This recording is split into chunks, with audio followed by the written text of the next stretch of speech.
Adarsh, Yes. talking about art education, as we are talking about art education, तो Mm-hmm. एक चीज बहुत बार सुनने को मिलती है जो Mm. आर्ट स्टूडेंट्स हैं कि Yes. ग्रेजुएशन के बाद या मास्टर्स के बाद क्या किया जाए. So Riddhi is already doing residency, and people Mm. either go for teaching and they go for other jobs. Some people approach gallery. Some people don't know about the entire process. So did you face any such challenge? Yes, जब हम education लेते हैं ना तो उस time कभी आपकी भी ये आवाज चीज। आपकी हेलो। आवाज में नॉइज आ रहा है. Maybe you can mute your mic and then unmute.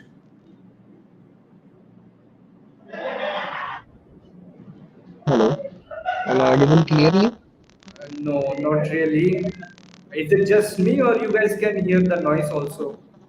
No, even we can hear it actually. There's something wrong with your mic, I guess. You can shift it a I bit. will leave the conversation then edit again.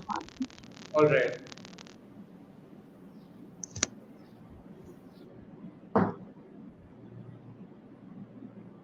So let's wait for a couple more seconds.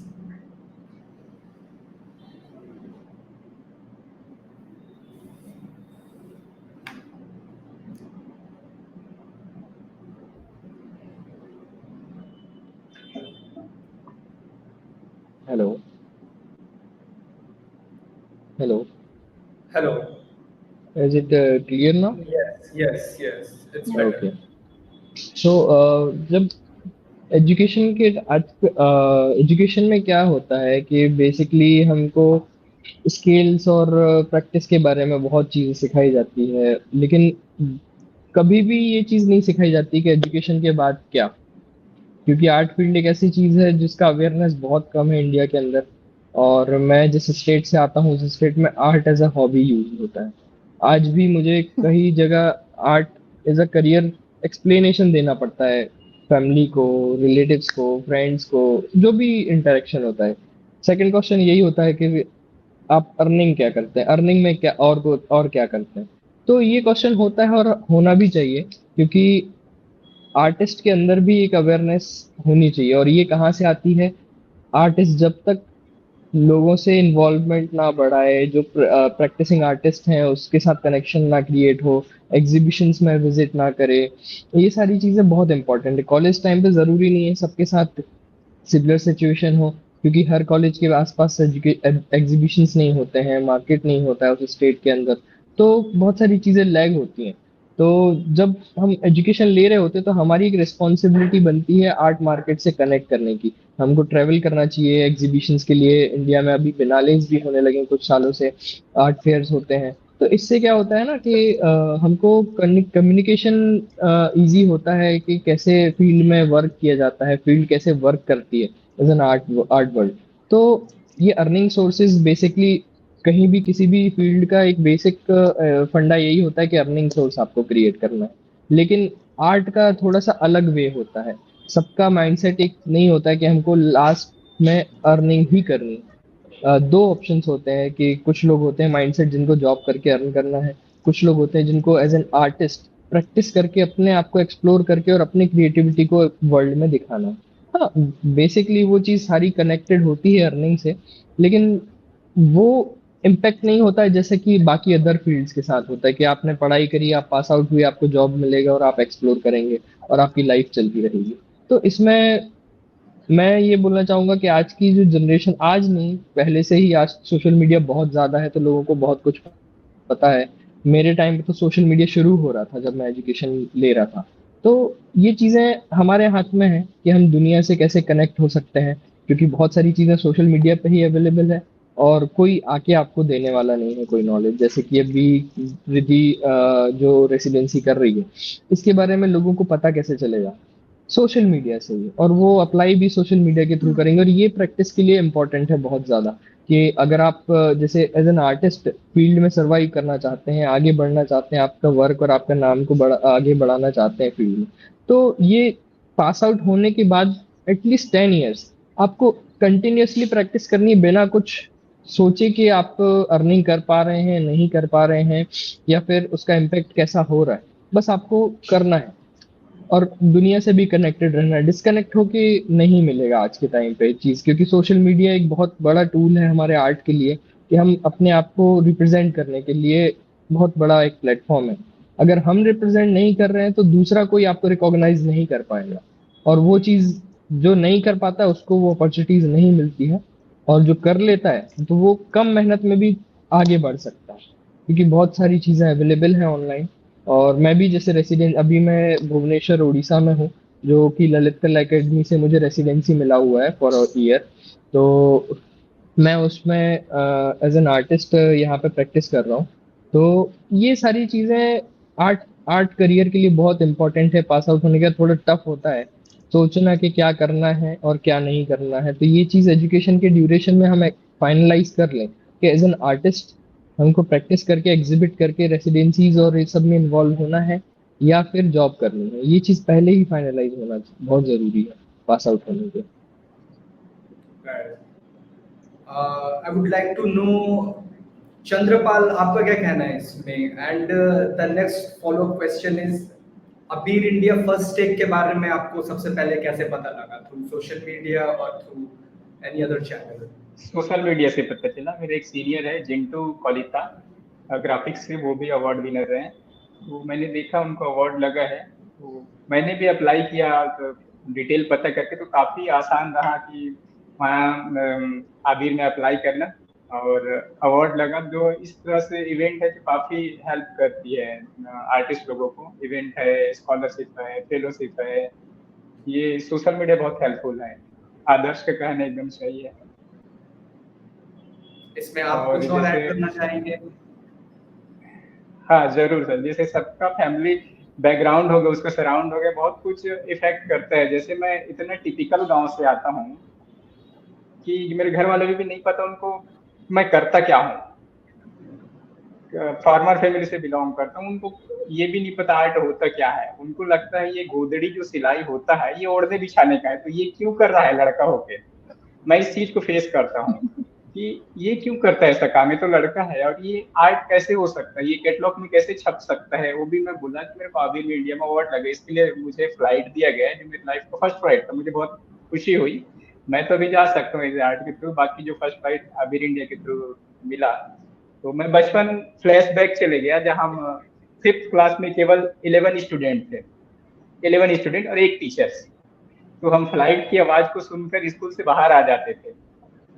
और as a art के through मैं आज अभी इस stage पर पहुंचा। तो मैं नहीं सोचता कि मुझे आर्ट ने क्या दिया है, बस मैं आर्ट को एंजॉय करता हूँ और अच्छा लगता है काम करना, और वो चीजें मुझे मिल रही है कहीं ना कहीं। जैसे आबिर इंडिया हो गया, संस्कृति मंत्रालय से फेलोशिप हो गया, ऐसे सपोर्टिंग मिलते रहते हैं बड़े आर्टिस्ट लोग का, कोई फाउंडेशन लोगों का, या बीच बीच में आर्ट सेल हो जाता है, इस टाइप से। बाकी बड़ा नहीं सोचता मैं, मुझे बस काम करना है, यही सोचता हूँ कि मैं one day काम at a कर रहा हूँ, time. मैं खुश हूँ।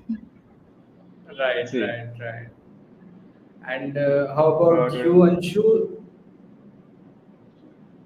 How did first take change your art journey, and how did it influence, and what's going on right now?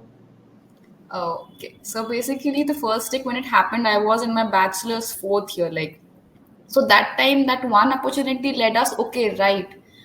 If I do it like my art properly, there are scope for it. So that's a big thing that, supports you at the moment. So, get, okay, do this thing, you can do it. So that was how first take, supported me or encouraged me basically. Then after that, I just completed a master's at the moment. But like as everyone said, it's like just practicing at the moment. I would say for me, it's a bit different. I would practice at the same time. I want to do different kind of job roles, not exactly job roles, but I would like to, like right now, I was in Mumbai 2 weeks ago. I was doing an interior for a house. Right now, I am in Hyderabad, working with the foundation to educate the school children and teaching them how a stitch is done, why they use cloth, what are the ways that is being produced, and how they can use it. So I want to put myself up in different roles so that I can study the human behavior actually. and how different sections of society think or act, because it's all about like what I work is about everything humans acting, right, on the land or whatever. So right now, not only I am practicing, but I'm also looking for alternate options, as in what all I can explore, how all in art field we can earn, in different methods, not just by teaching, but even in teaching you could alter it a bit more and less. Then it could be like working with galleries, writing scripts. So there are many more things that I would like to explore at the moment, since I'm just a pass out. So I'm just exploring everything, and at the last, whatever suits me the best, I would go for that. You interact with so many people. So, do you see any pattern so that I can take the question back to Rithi? Okay. A pattern, I would say yes. Everyone is basically trying to revolve around themselves, but working in a society. They are in a society, but all they are concerned about is themselves. So that is something very similar. Like if I say I am in Gujarat at the moment, even there a person might be thinking about themselves, but they're conditioned and they're functioning according to the society and the rules there. If I'm in Rajasthan, again, that is an individual thing, but society plays a major role in their behavior towards different things. So that is what I find similar actually. And an artist's role is to question these societal norms and societal practice, and that's what Adarsh Palandi do in his work. Is that right? Yes, yes, very correct. Yeah. It's a main thing in our work, in every artist's work, in every artist's practice, because the society has a very big role and impact over the artist and every person around us. So very integral part of our practice the society is having. All right. So, anything else you would like to highlight, Adarsh, Mm, as in, that you think we should talk about, and that's the need of the hour? And this is for all four of you. Okay so मैं ये चीज़ share करना चाहूँगा कि जब मैं अभी award लेने गया था तो काफ़ी लोगों से इंटरेक्ट हुआ, और मेरा फर्स्ट अवार्ड नहीं था बेसिकली वो, लेकिन जब अवार्ड मिलता है तो एक एनकरेजमेंट बहुत इम्पोर्टेंट होता है, मतलब वो अवार्ड ही एक एनकरेजमेंट का वर्क करता है कि आर्टिस्ट कैसा प्रैक्टिस करेगा आगे, क्योंकि अगर कंटिन्यूअसली आर्टिस्ट को प्रैक्टिस करते करते एक ये अप्रिसिएशन मिलता है तो वो काफ़ी इम्पोर्टेंट पार्ट होता है उसकी प्रैक्टिस का, कहीं ना कहीं उसको आगे बढ़ने में बहुत हेल्प करता है। तो ये चीज़ बहुत ज़रूरी है कि मैं इनमें से सभी को जानता हूँ जो मेरे अभी साथ में वीडियो कॉल पर हैं। चंद्रकांत जो है वो, उनके साथ मैं मध्य प्रदेश स्टेट अवार्ड का एमपी स्टेट अवार्ड ले चुका हूँ खजुराहो में, और बाकी ये तीनों मेरे साथ अबीर में ही अवार्ड में थे। तो सभी को मैं पर्सनली जानता हूँ, और काफ़ी चेंजेस आए हैं सभी की प्रैक्टिस में, और सभी कंटिन्यूअसली बहुत कंटिन्यू एफर्ट्स डाल रहे हैं अपने वर्क में। तो ये बहुत इम्पोर्टेंट पार्ट है, और ऐसे ही अप्रिशिएशन मिलते रहे और लोगों को एनकरेजमेंट मिलते रहे तो बहुत अच्छा लगता है, और ऐसे भी अवार्ड्स और जनरेट हों जो, क्योंकि अभी क्या है, इतने लिमिटेड अवार्ड्स हैं कि सबको अप्रिशिएशन नहीं मिल पाता है। तो इस टाइप के चीज़ों को और ज़्यादा आना चाहिए आर्ट फील्ड में, कि लोगों को और ज़्यादा आर्टिस्ट को अप्रिशिएशन मिले और वो और ज़्यादा वर्क कर पाए। रिधि, आपके लिए सक्सेस क्या है? How do you define it and how do you see it? Success तो आर्ट में तो क्या है कि हमारा प्रैक्टिस कंटिन्यू चेंज होता ही रहता है। हम जैसे प्रैक्टिस करते हैं, कुछ नया एक्सपीरियंस करते हैं, कुछ तो आर्ट में नया नया आता ही रहता है। सक्सेस में एक एग्जीबिशन है, अवार्ड है, रेसिडेंसी है, वो सब मिलता रहे तो क्या है कि हमें आर्ट प्रैक्टिस करने में अच्छा रहता है आगे। कंटिन्यू कर सकते हैं वो सब। All right. I think Chandrapal, he is disconnected. Yeah. And all right. So it was pleasure talking to you guys, and it was lovely chatting. And I think we are running out of time. And Okay. I wish Chandrapal could join soon. Uh, It's a new application for everyone, so there might be some technical issues happening. perhaps.